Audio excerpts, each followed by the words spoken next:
Germany is a country that has 83 million inhabitants, so it's not going to be easy, especially in Europe with open borders.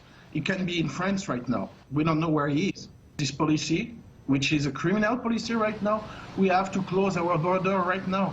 Right now, from France to Germany, you can cross your border with your car without being inspected. Where on earth could you think about that?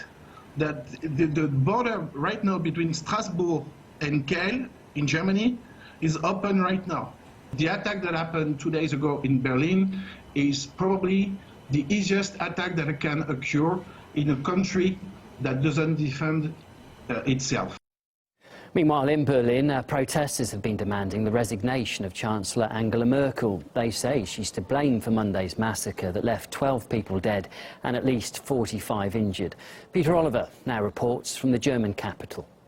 We're right in front of the German Chancellor's office, right in front of Angela Merkel's place of work. There was a vigil and a demonstration taking place here by the group that call themselves Merkel Must Go. They came out to point the finger of blame for Monday's atrocity firmly at the door of her refugee policy, her open door policy. Our whole political system and our police were absolutely not ready for this type of attack. They blew it. For everybody with common sense, it was clear that something like this would happen. It was only a matter of when. Now it's happened, and our politicians and police weren't ready for it. What happened here was a crime against German people. There is a jail just 1 kilometer from here. Merkel belongs there. Merkel's popularity faded a long time ago. It was clear what was coming to us. Well, Germany is still in mourning, but this is an emotive issue, the issue of the refugee policy in Germany, that policy so supported by Angela Merkel, the open door policy. And actually, during the demonstration and the vigil where we were, you may actually be able to see some of them just over my right shoulder there. There was a group of people that came out to support the refugees, and what Monday's tragedy has done has put fire to the kindling of what was already a very tense situation. Well, this is a story that is moving incredibly quickly, but as it stands at the moment, the police have a suspect, but nobody under arrest.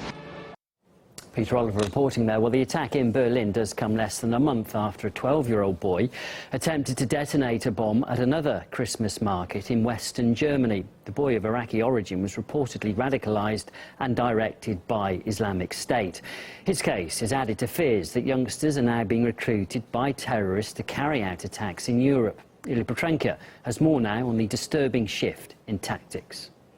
Caliphate Cubs, a squadron of underage Islamic State soldiers. That's Wikipedia putting them prominently on the list of ISIL units fighting in the battle for Mosul. Here's a father blessing his son before the kid vanishes in a fireball from a suicide blast. And this brainwashed 4-year-old just blew up a group of ISIL captives with a push of a button. Sickening, but no longer that shocking for Westerners, as long as it's happening somewhere in the deserts of Iraq or Syria. Well, this is Berlin.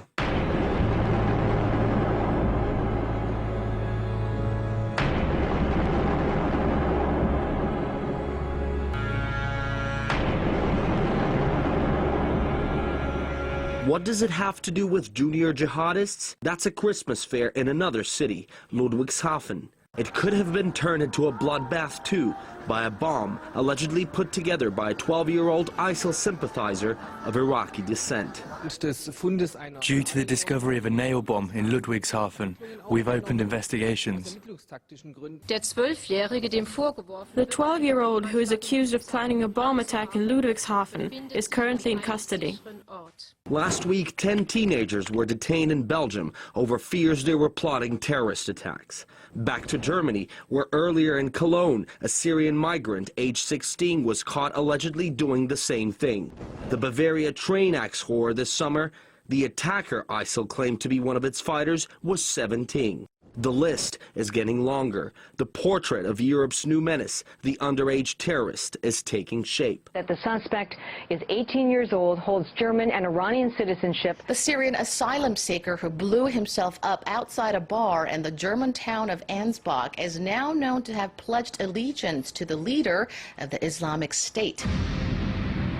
Teenage, coming from a refugee background or an actual asylum seeker. brainwashed remotely through social media or locally in Salafist cells. It's estimated that ISIL has as much as around about 2 million radicalized young people out there. When they have a belief or adopt a belief that there is nothing good in this world, they become very vulnerable in adapting that belief. And that is exactly the turning point of the psychological use which terrorist organizations use for recruitment. So the weapon is not the radicalization, but the weapon becomes the young people. And the people becomes the weapon against the state. Do those who must be aware of the trend know enough to act preemptively?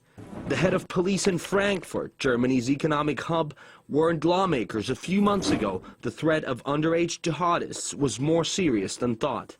But the latest news shows such warnings haven't quite made Europe more secure just yet. The police is following the structure that they have in place. The problem with it is that I haven't seen this type of terror. And what they haven't really got to understand, that this is a genuine type of war. They need to understand that they have to change the methodology, the approach. The partners across Europe, seeing that this is the fundamental problem in coordination, more than likely many potential terrorists will walk free. Now we can look at live pictures here from a civil memorial service for the Russian ambassador to Turkey, Andrei Karlov, who was murdered in Ankara on Monday. It is taking place at the Russian Ministry of Foreign Affairs in central Moscow. The event here will be followed by a funeral service too at the Cathedral of Christ the Saviour in Moscow before his burial later today. These are live pictures and we're looking at a civil memorial service for the Russian ambassador to Turkey, Andrei Karlov.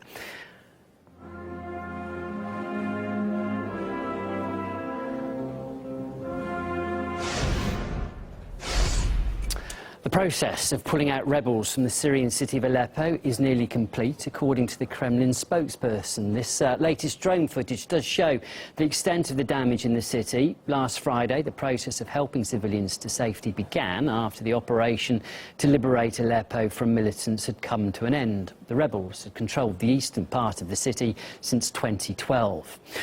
Well, meanwhile, Caleb Moppin takes a look now behind the familiar faces covering the Syrian conflict in the mainstream media. So where can we find reliable information about the Syrian conflict? Well, John Kirby of the U.S. State Department says we should tune in to mainstream American news channels. I would encourage you to go flip on CNN today and look for yourself at the imagery that's coming out of Aleppo by a reputable news organization. Yes, mainstream American media has painted quite a picture of Aleppo. No place now to go. It's the last place.